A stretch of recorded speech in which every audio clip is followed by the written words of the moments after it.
Welcome back to the Band Guide. I'm your band guy, Colin, and today I want to show you a really cool mix trick that a lot of pro engineers use. Everyone from Andrew Scheps, who's mixed Adele, to Red Hot Chili Peppers, or Tony Maserati, who's mixed everyone from like Beyonce to Weezer.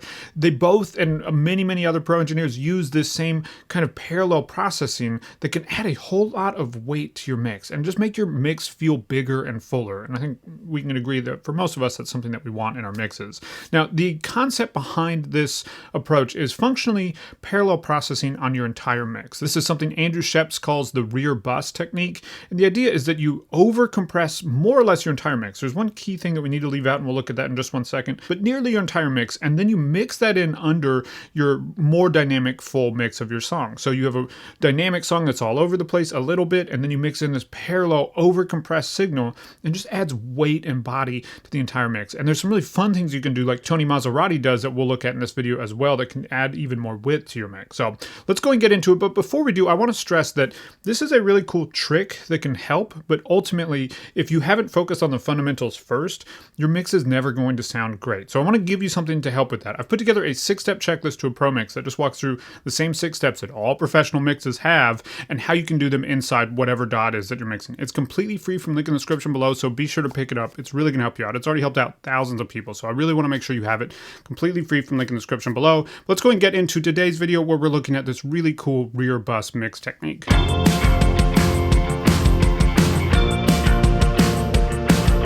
Okay, the setup for this is really easy. You just need to create an aux or bus channel, and then you just send from each of your either individual tracks, or in my case, I'm sending from my group buses, and you just send it from everything except for your drums. That's really key here, because we're going to over compress the signal, and we do not want to compress based on the drum hits. We want to compress based on everything else, and we're trying to basically add fullness to everything else. So what I've done here, as you can see, is I have this aux channel. I've titled it Rear Bus. And the input here is B22, and then I've just sent to B22 from my background vocal bus, my lead vox bus, my guitars, my keys, my bass, and then I did not send from my drums, again, obviously. And I send post, fader, and pan, so if you look in here, it's just how it default comes up in Logic. And I have mixed down some variables as I got into this, realizing I felt like the back-end vocals were coming in a little bit too hot. So you do have some flexibility on the exact levels that you're sending, but generally I'm just sending them to unison, so 0 on the sends, and then because I'm sending post, pan, and fader, it's going to follow the volume of these faders. So if they're turned down at all, it will follow that. Now, I'm demonstrating this in Logic, but if you're working in something like GarageBand that doesn't have buses, you can still do this trick. You just have to solo everything except for your drums, or just mute your drums, export out an audio track, and then re-import it, and then process it the same way we are the bus that we're doing this processing on. Okay, so that's the setup, really easy. And then on this bus, all you have to do for the Andrew Scheps style trick, this rear bus trick, is set up a dual mono compressor. So here for this song, I'm using the Waves RS-124, but any compressor will work. In fact, I think Andrew Scheps uses the 1176 in most of his mixes. You could use a stock Logic compressor. I'll show you that here in just a minute. What I would also do is actually set up a couple compressors and then pick between them. That's how I ended up on this RS-124. I just felt like it was the best sounding one in this mix for some reason. No right or wrong here. It's just what you like. Okay, so let's go ahead and listen through and hear what this is actually doing in this mix. So I'll start with this plain and I'll mute it, and notice when I mute it how the mix just gets kind of thinner, kind of smaller, less exciting sounding. Check it out. Kiss my neck, I fall apart again, knock me up, and now we start again. Oh,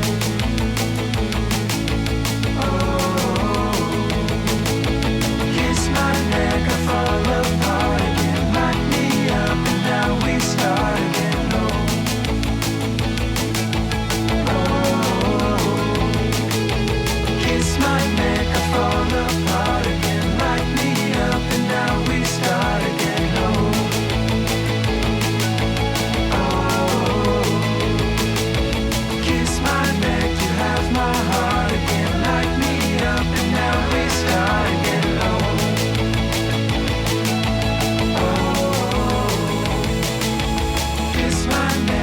right? I mean, it's kind of crazy. Now, obviously, there's going to be a little bit of volume added. Anytime you're doing any sort of parallel processing, you're inherently going to be adding a little bit of volume. It's really, really hard, almost impossible to show it without any volume being added. And our ears do tend to favor things that are just louder. So you do have to be careful that you're actually liking it better. You're not just making it louder.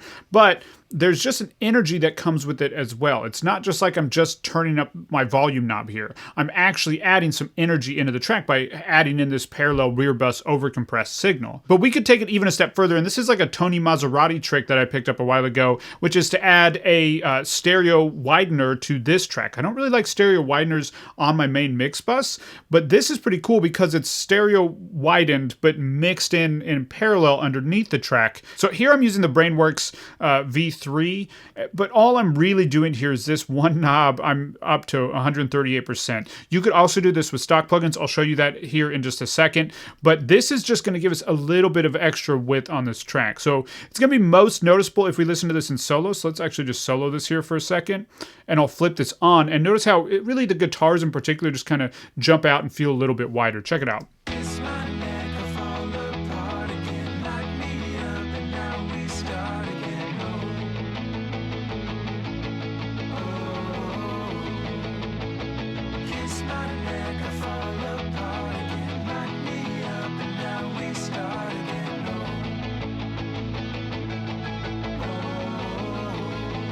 Pretty cool, right? And while we're in solo, let's look really quickly at how much compression is actually happening on this compressor. By the way, dual mono is really important here. That functionally you just are using two compressors that are compressing the left and right ears separately.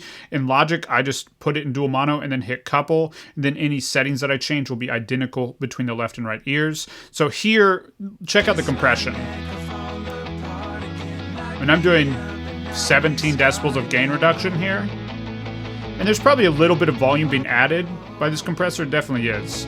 But again, that's not what we're listening for. What we're listening for is the energy and essentially just how much extra fullness we get in our mix from it. So I love this plugin, but it's kind of hard to gain match perfectly on this plugin. So let's listen to this one more time with the stereo widener on in the context of the mix, and notice how in particular you'll feel the guitars feel like they're just getting a little bit wider now that that stereo widener is on. And then I'm going to show you how I would set this up just using stock Logic plugins right after.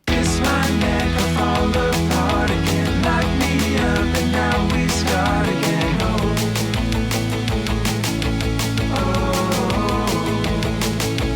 Kiss my neck, I fall apart again. Light me up and now we start again.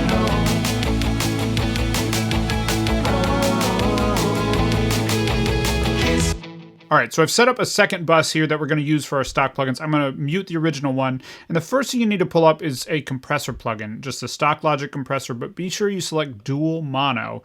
And once it's pulled up, you need to be sure you set it to couple. Now, any of these kind of settings up here could work. Because I'm borrowing this from Andrew Scheps, I'm going to do the Studio FET or the Vintage FET because that's similar to an 1176 style compressor. We'll go with the Studio FET right now, and then I'm going to turn auto gain off. That's all the setup you need for this compressor. And then you just want to play around with the settings until you're getting a really, really, really dynamically controlled mix. So we're going to go and bring up the volume of this track and just listen to it in solo here. Right off the bat, there's a lot of compression. I'm going to make it a little bit more aggressive with the ratio here. I'm going to turn the auto release off. I'm going to bring the threshold down until I'm getting a little more compression. Turn the makeup gain up a little bit. Slow down my release. I don't really mind the attack where it is. If you go really fast, like, starts to squash the transients maybe more than I actually want, so we'll slow this back down a little bit. It's okay if there's some dynamics pushing through, but you're just really compressing it way more than you would on your mix bus.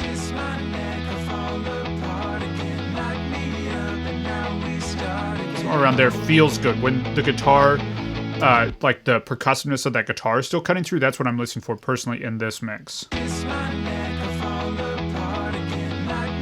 Cool. Through off and on. A little more makeup gain here. This is off. Back on. we're really squashing that. There's really no dynamics left in that. And that's kind of the goal here. So that's step one. Let's go ahead and mix that in and listen to what that's doing in the mix already without any stereo widening. Kiss my neck, I fall apart again. Light me up and now we start again.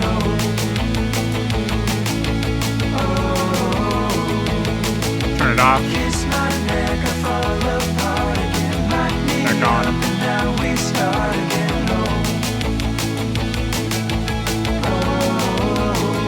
That's really good. I love that Waves RS214124, but this stock Logic compressor is also sounding great. So you can definitely do this with stock plugins. Okay, let's play around with the stereo widening as well here. So for this, I'm just going to go under imaging, stereo spread, and let's listen in solo here. So right off the bat, it's going to sound ridiculous.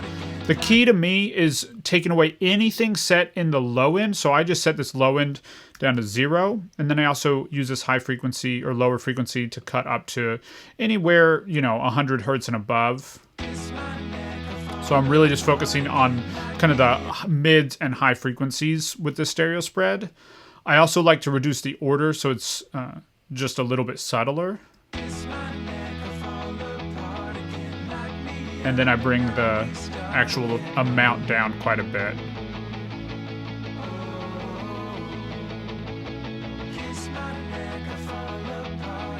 Let's play around with this order just a little bit more. I think that's pretty good right there.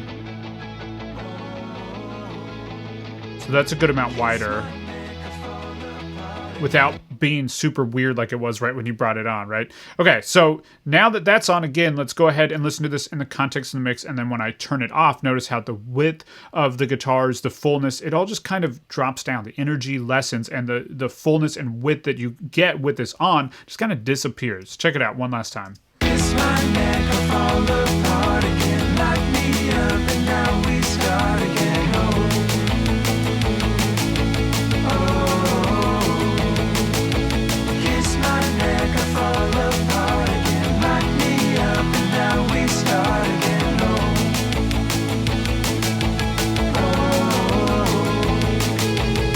So that's the rear bus mix technique. I love this. I just think this is a great way to add a little bit more energy and weight to your mix. Now, technically, it is Andrew Scheps Rear Bus technique, and that's just the compression component. And then Tony Maserati has a very similar approach that he uses a stereo widening on. I've kind of integrated them together, but I still just call it the rear bus technique. Technically not accurate, but that's what I call it. Okay, so I'd love to hear from you. Have you heard of this technique before, and are you going to try it in your next mix? Let me know in the comments below. And before you go, be sure to grab the 6-step checklist to a pro mix. At the end of the day, if your mix doesn't sound good, then this trick is not going to help you at all. And this 6-step process is the fundamental approach that I take to mixing a song. This is how I mix this song. This is how I mix every song that I mix. So it's completely free from the link in the description below. It just walks through the 6 steps that all professional mixes have. So be sure to grab it completely free from the link in the description below. And if you like the song that we use in this video, by the way, this is a song that I'm about to release with my band Broke Royals called No Time for Love. And there's a link in the description where you can sign up to be the first to hear from it when it does come out. Okay, if this video is helpful, be sure to like, comment, and subscribe, and I'll see you next week with another video.